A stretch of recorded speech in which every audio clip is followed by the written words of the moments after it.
Welcome aboard Building Say Go, folks. We're thrilled to have you here with us this week. In this episode, we're diving into the project to make name boards for our retirement dreamboat project. These are going to be somewhat special. They're the last pieces of the exquisite Sapele mahogany you've seen me work with over the past few weeks. It's a bittersweet moment, as this wood is not only a joy to work with, but it's also a feast for the eyes. Name boards are a classic feature on vintage yachts and sailboats, typically showcasing the vessel's name in bold letters and housing the port and starboard navigation lights. I thought this would be a charming addition to Sago. So let's see how this turns out, shall we?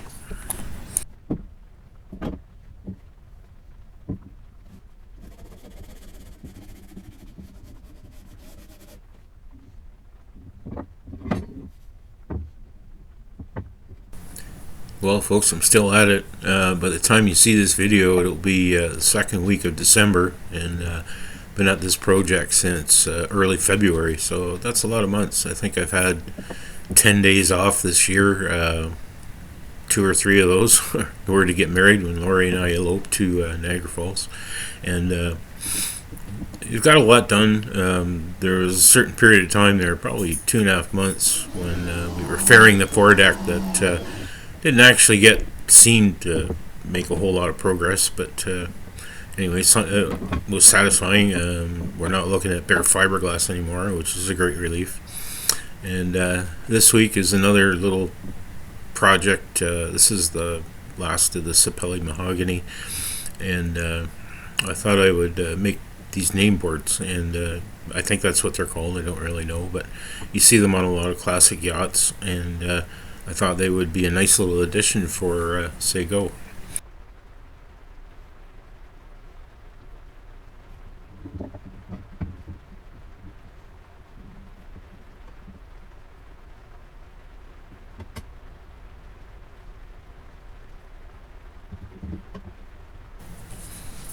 I have some router bits that are designed to make beveled interlocked box joints, and but I don't really know how to use them, and I don't have material to practice with, so I'm going to go with a very simple glue and screw method here to create essentially 3 sides of a box.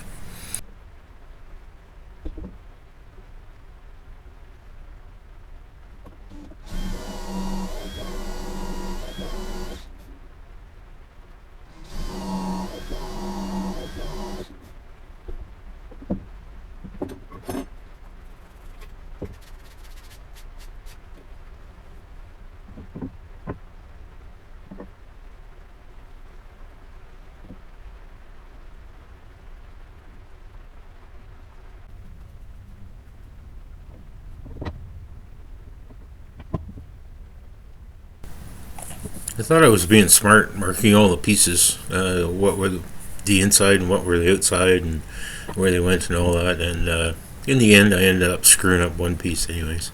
But I'm marking where I want the screw holes to go, because the material is fairly thin. It's only 5/8 of an inch thick, so when you're driving screws into it, you want to be careful you don't blow out the sides and things like that. So I took my time. Hopefully it turns out all right.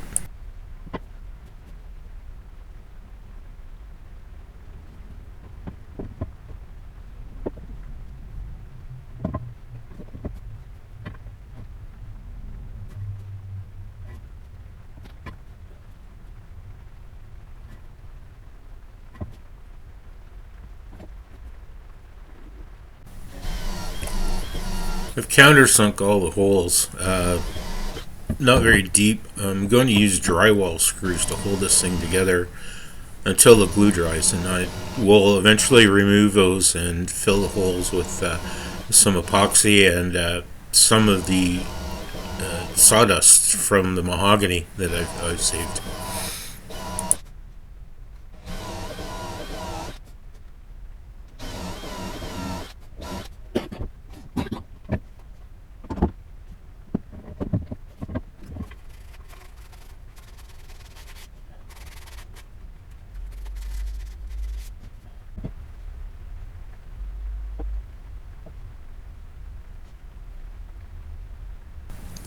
The glue that I'm using here is a Gorilla Glue, and it's the kind that foams up when it cures.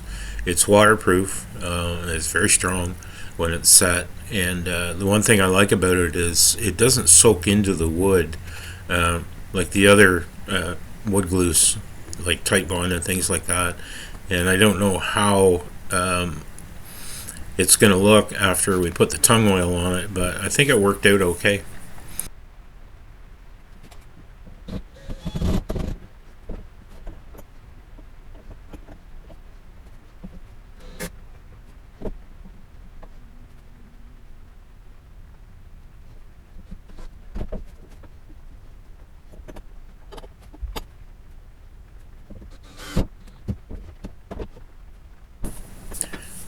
Not a lot of fancy tools to put this little project together. Just a bench vise and a screw gun. There's probably an order of assembly that most craftsmen would use to put something like this together, but I'm making this all up as I go along.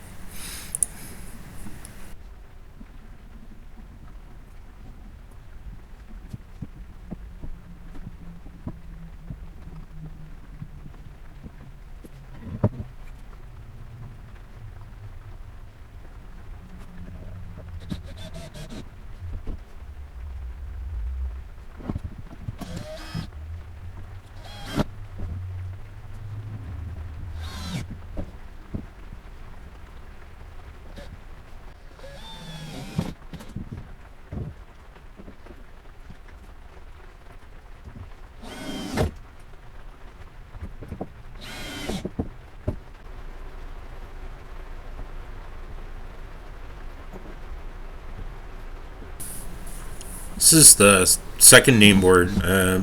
Not sure which side this is, but anyways, changed up the order in which I put it together based on what I learned making the first one, and that's the way things go. One side is better than the other. You learn what your mistakes you made on the first one, and you try not to make those on the second one. But anyways, this one turned out pretty good.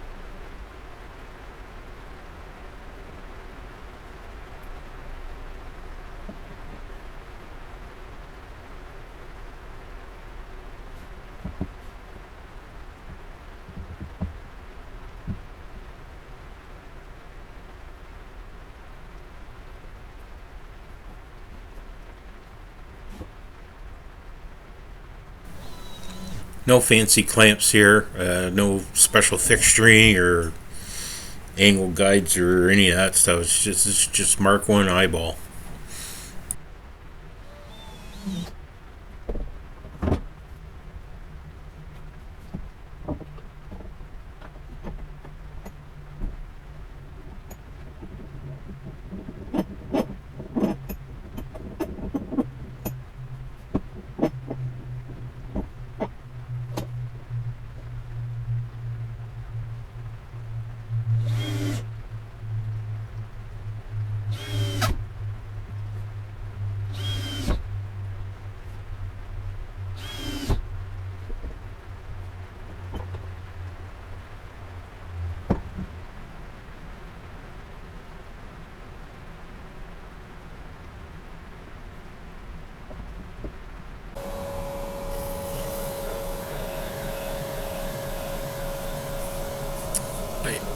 I could have cut off and rounded over the corners on the name boards probably before I assembled it. Might have been a good idea. Could have used the bandsaw, could have used the jigsaw, but this sander really makes pretty short work of it, and I find to have a lot finer control when I'm trying to do rounded corners and things with the sander. It's a great tool.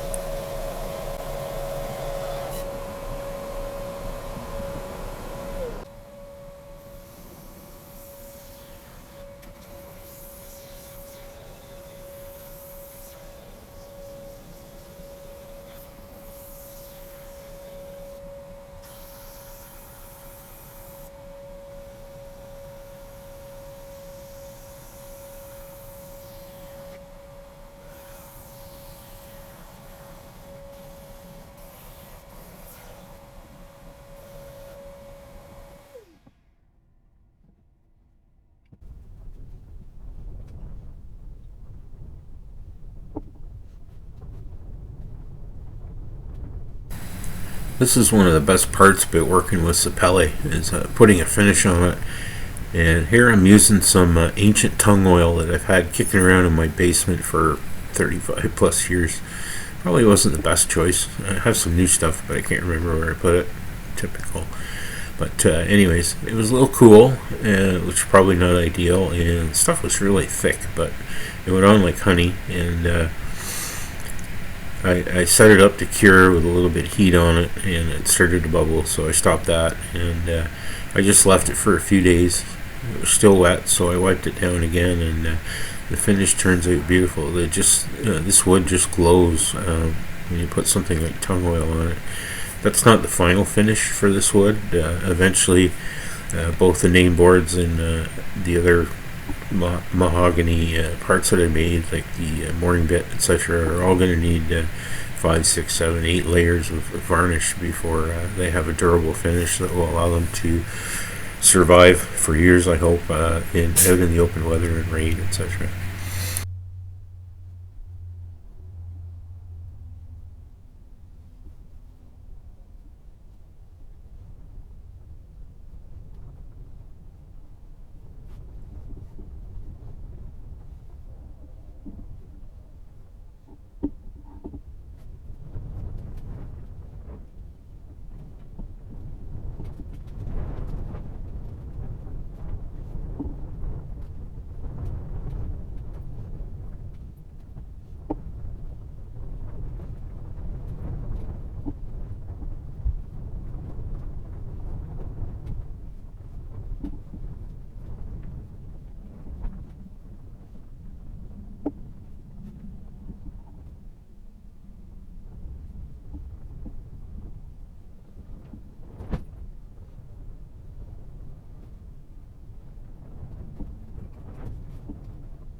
I've decided to make some old school rubber gaskets for the navigation lights that will go on the name boards. I don't know if this is a lost art, but anybody who took auto shop back in the 70s in high school would know how to make gaskets. I don't really want to pile heaps of goop on any of the hardware or fixtures that go on the outside of the boat. The stuff's messy. It probably works well. Maybe it works better. I don't know. But I've take the time to make the gaskets, and hopefully that pays off in the long run.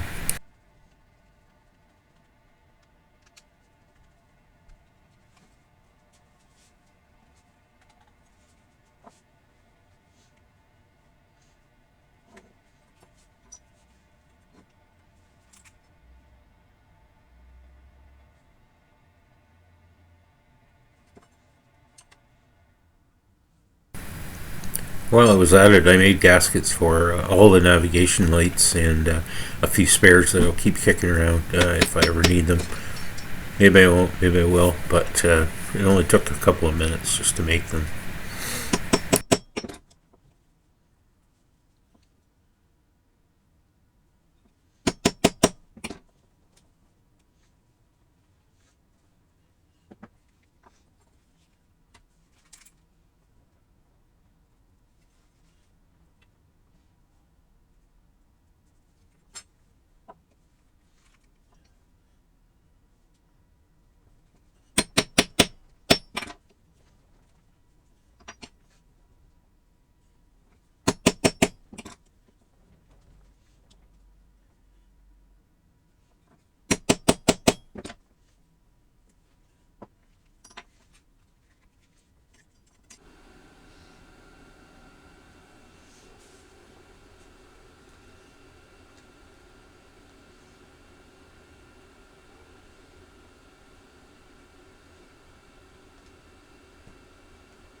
Here I'm dry fitting the navigation lights, which means drilling holes and trying not to make a mess of the name boards. I used some spacer blocks to give me some consistent spacing, and that worked out pretty well. Everything was easy to line up. Screws went into their holes easy, and I had to drill one big hole for the wires to access the back of the lights.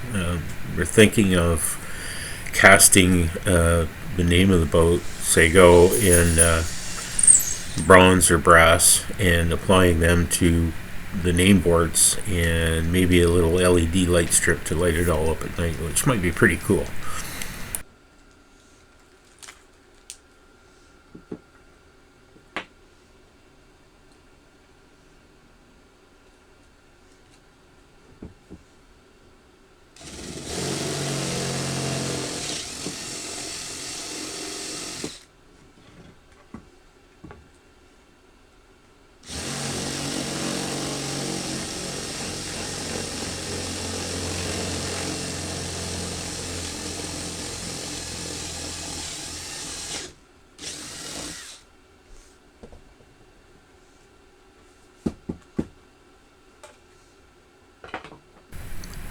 This is likely to be our last long format vlog for the year. It's number 42. We started in early February, and I think in total I've had 10 or 11 days off in that 10 months. It's been a pretty good run. We got a lot done. Some of the chores took a lot longer to complete than I originally thought or planned for, and some essential elements that we'll have to cover early in the spring, such as glassing the main cabin top, etc. And then we can start to install all these beautiful wooden accoutrements to the boat. I think all this nice woodwork is going to be set the boat apart a little bit. Maybe it look a little more old-timey or classic look, and that's kind of what we're hoping for.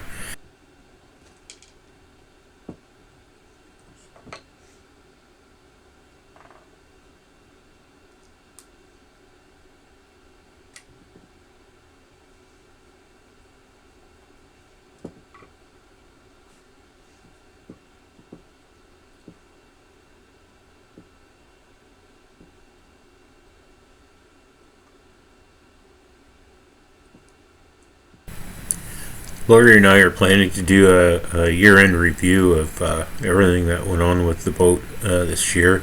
We did that last year, and it was fairly well received, so we're going to put the time into it and do it again this year.